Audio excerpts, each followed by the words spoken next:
किशनगंज में ईद की नमाज पढ़ने को लेकर दो गुट आपस में ही वहां पर भिड़ गए। नमाजियों ने लाठी डंडे से एक दूसरे पर हमला कर दिया, जिससे दर्जनों लोग घायल हो गए।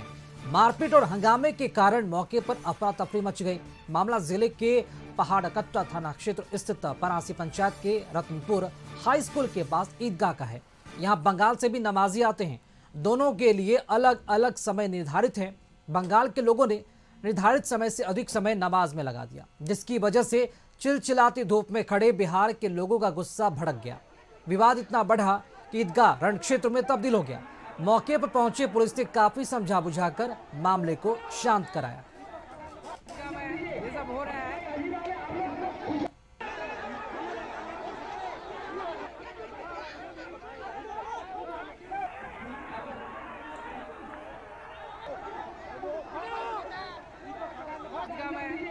तो किशनगंज से ये एक्सक्लूसिव तस्वीरें सामने आई है। हैरान कर देने वाली ये खबरें हैं और ये तस्वीरें भी हैं कि ईद के दिन ही नमाजी आपस में भिड़ जाते हैं। दो गुट नमाज अता करने को लेकर ही एक दूसरे से भिड़ गए और एक दूसरे पर लाठी डंडे से उन्होंने हमला भी कर दिया, जिससे दर्जनों लोग घायल हुए हैं। आज पहाड़कट्टा थाना अंतर्गत रतनपुर ईदगाह में ईद के नमाज के समय को लेकर दो अलग अलग जमात में कुछ विवाद एवं झड़प हो गई थी। नमाज शांतिपूर्ण तरीके से कराया गया है। स्थिति पर लगातार नज़र रखी जा रही है। अतिरिक्त बल की प्रतिनियुक्ति की गई है। संवाददाता शंभू हमारे साथ जुड़ चुके हैं। शंभू, क्या ये प्रशासन की लापरवाही है? आज जानकारी थी, सभी को पता था कि आज ईद है, ईद की नमाज अदा करने, उसके बावजूद भी इतनी बड़ी घटना हुई है। एक दूसरे पर लाठी डंडे से हमले किए हैं ये नमाजियों ने। सर, ऐसा है कि किशनगंज के पोठिया जो है वो जो ठाकुरगंज नजदीक पड़ता है, तकरीबन जो किशनगंज जिले से 50 किलोमीटर की दूरी पे है। और आज अगले सुबह ही जब नमाज अदा करने के लिए जब लोग गए तो वहाँ बंगाल और बिहार के दोनों ही लोग उसी ईदगाह में नमाज पढ़ने के लिए जाते हैं। और उस नमाज के दौरान जो बंगाल के नमाजी थे वो नमाज पढ़ने में लेट कर दिए और उस लेट के कारण जो बिहार के नमाजी थे। हेलो हेलो जी शंभू, बताएं। सर, ऐसा है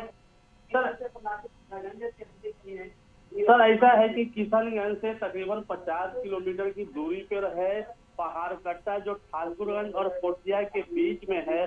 और उसी बीच के दौरान जो ईदगाह है, जहां आज अगले सुबह नमाज पढ़ने के लिए नमाजी बंगाल के आए थे और वो बंगाल के नमाजी नमाज पढ़ने में लेट कर दिए। और उसके तुरंत बाद बिहार के नमाजियों को नमाज पढ़ना था और नमाज पढ़ने में जब देरी हो गई उस कारण से बिहार के नमाजी आक्रोशित हो गए।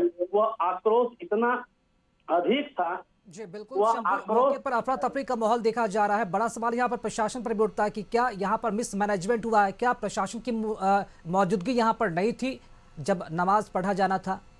पहले से जो सुरक्षा का जो इंतजाम हुआ करता था, इस बार इंतजाम में कहीं न कहीं चूक हुई थी। पुलिस प्रशासन के लोग वहां कम दिख रहे थे। और जब यह घटना घटी तो उसके बाद जो एसडीपीओ 2 है वो मौके पर दल बल के साथ थाना अध्यक्ष, विभिन्न थानाओं के पुलिस प्रशासन वहां पहुंचे और पहुंचने के बाद स्थिति को समझाने बुझाने के बाद नियंत्रण किया गया। और फिलहाल अभी स्थिति नाजुक है, कंट्रोल में है, किसी भी प्रकार की कोई विवाद नहीं है।